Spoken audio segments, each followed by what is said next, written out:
In this module, we will learn principle of insurance. Insurance contracts are guided by a number of principles.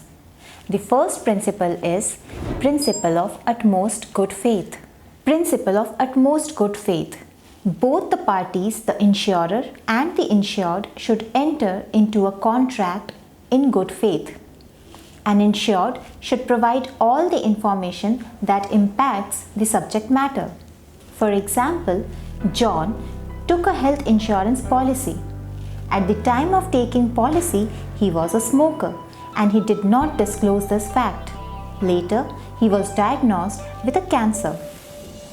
Insurance company had every right to dishonor his claim as he did not disclose this information. Similarly, insurance companies should also provide all the details regarding insurance contract in a transparent way. Principle of insurable interest. Insurable interest is established by ownership, possession, or direct relationship. For example, people have insurable interest in their own homes and vehicles, but not in their neighbors' houses and vehicles, and almost certainly not in those of strangers. Thus, an insured must have insurable interest on the subject matter. For example, in case of life insurance, spouse and dependents have insurable interest in the life of a person. Corporations have also insurable interest in the lives of their employees. Let us understand this with the help of an example. A cannot insure for B if B is a complete stranger. However, A can insure for B if B is either a family member like a spouse or a debtor or an employer. Principle of indemnity. Principle of indemnity means a guarantee to put the insured in the position as he was before the accident. Thus, the insured can't make any profit from the insurance contract, as insurance contract is meant for cover the losses only. Now let us understand this with the help of an example. Shyam insured his car against accidental damage with a cover of 2,50,000. Due to the accident, he suffered a loss of 1,50,000. The insurance company will compensate 1,50,000 only and not the policy amount, which is 2,50,000.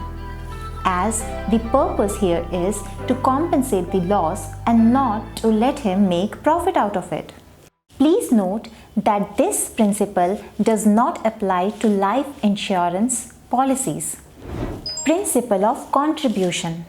Principle of contribution means that if at the time of loss it is found that there is more than one policy covering the same loss, then all policies should pay the loss proportionately to the extent of their respective liabilities, so that the insured does not make profit by making claim for same loss more than once.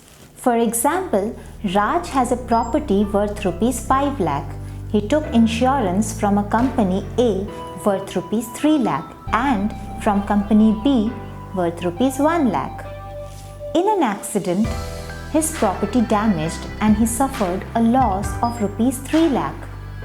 Raj can claim rupees 3 lakh from insurance company A, but after that he cannot make profit by making another claim from insurance company B. Now, insurance company A can make a claim from insurance company B for proportional loss claim value. Principle of subrogation.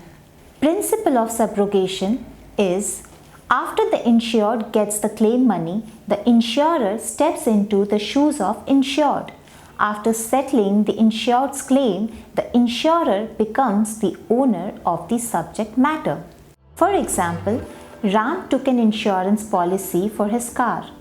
In an accident, his car got totally damaged. Insurer paid the full policy value to the insured. Now Ram has no right on the scrap and the insurance company can sell off the entirely damaged car and get the salvage value.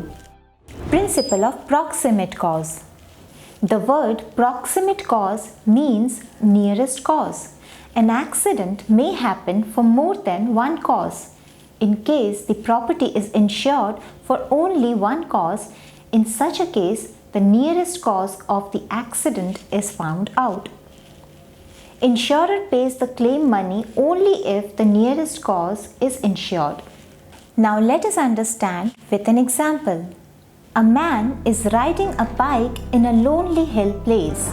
He falls from the bike and gets injured. He remains unconscious the whole night under the exposure to severe cold.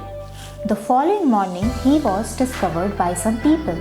He contracted pneumonia and died. So here, the proximate cause of his death is the accident, that is, falling from bike, and not pneumonia. So in the principle of proximate cause, the nearest cause is taken into consideration. Principle of loss minimization. This principle states that the insured must take all the necessary steps to minimize the losses to insured assets. For example, Ram took insurance policy for his house. In a cylinder blast, his house burned. He should have called nearest fire station so that the loss could have been minimized.